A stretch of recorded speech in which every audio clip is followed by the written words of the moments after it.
ব্রহ্মা ও দেবগণের আনন্দ থেকে তেজ নির্গত হলো। এই পর্বত প্রমাণ জ্যোতিপুঞ্জ প্রজ্বলিত হুতাশনের ন্যায় দেদীপ্যমান কিরণে দিনমণ্ডল পূর্ণ করে দিল। এই তেজ রশ্মি একত্র হয়ে পরমারূপবতী দিব্য শ্রীমূর্তি উৎপন্ন হলো। তিনি জগন্মাতৃকা মহামা দেবী সজ্জিতা হলেন অপরূপ রণচণ্ডী মূর্তিতে। হিমাচল দিলেন সিংহবাহন, বিষ্ণু দিলেন চক্র, পিনাকপাণি, শঙ্কর দিলেন শূল, যম দিলেন তার দণ্ড, সুতীক্ষ্ণ খড়্গ, চন্দ্র অষ্টচন্দ্র শোভা বর্ম দিলেন, ধনুর্বাণ দিলেন সূর্য, বিশ্বকর্মা অভেদ বর্ম, ব্রহ্মা দিলেন অক্ষমালা কমণ্ডল, কুবের রত্নহার, সকল দেবতা মহাদেবীকে নানা অলঙ্কারে অসুর বিজয় যাত্রায় যেতে প্রার্থনা করলেন।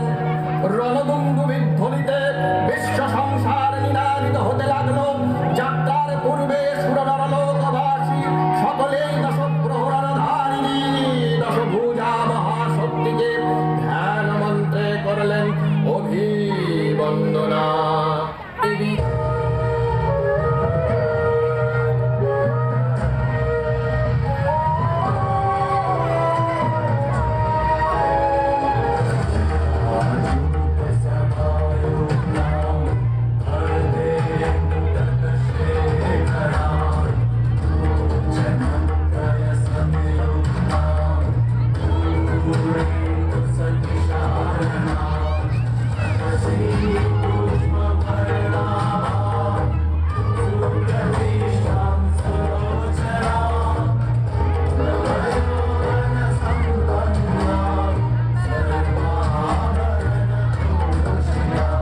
দেবী অষ্টাদশ ভুজা মূর্তি পরিগ্রহ করে শঙ্খে দিলেন ফুৎকার।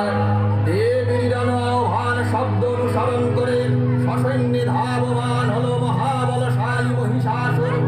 অসুররাজ লক্ষ্য করলেন মহালক্ষ্মী দেবীর তেজ প্রভাত, ত্রিলোক জ্যোতির্ময় তার মুকুট গগন চুম্বন করেছে। পদভরে পৃথিবী আলাদা আর ধনুক টঙ্কারে রসাতল প্রকম্পিত। দেব সেনাপতি মহাশক্তির জয় মন্ত্রের গুণে দেবীকে দান করলেন মহাপ্রীতি। দেবীর সঙ্গে মহিষাসুরের প্রবল সংগ্রাম আরম্ভ হলো। দেবীর অস্ত্রপ্রহারে দুষ্ট সেনা ছিন্ন ভিন্ন হতে লাগলো। মহিষাসুর খানে খানে রূপ পরিবর্তন করে নানা কৌশলে বিস্তার করে রূপ ধারণ করলেন। আবার সিংহরূপী দৈত্যের নয়নবন্ত দেবী প্রশমিত করলেন। পুনরায় নয়ন বিমোহন পুরুষ বেশে আত্মপ্রকাশ করলে ওই ইন্দ্রজালী দেবীর প্রত্যাখ্যান পেয়ে আবার মহিষমূর্তি গ্রহণ করলেন। রণবাদ্য দিকে দিগন্তরে নিনাদিত চতুরঙ্গ নিয়ে সুরেশ্বর দেবীকে পরাজিত করবার মানস উল্লসিত। সিংহরাজের তারাপত্নীর মতো সমস্ত রণক্ষেত্রে শত্রু নিবারণে দুর্নিবার হয়ে উঠল।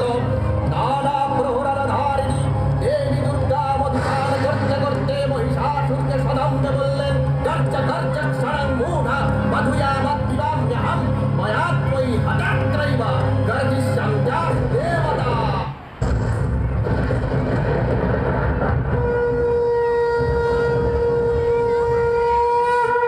দেবতাগণ সানন্দে দেখলেন দুর্গা মহিষাসুরকে শূলে বিদ্ধ করেছেন। আর খड्ग নিবাদে দৈত্যের মস্তক ভুলুণ্ঠিত। তখন অসুর নাশিনী দেবী মহালক্ষ্মী আরাধনা গীতি সুষমা যাবা পৃথিবীতে পরিব্যাপ্ত হলো। ধ্বনিত হলো অখিল মানব কণ্ঠে পুষ্পা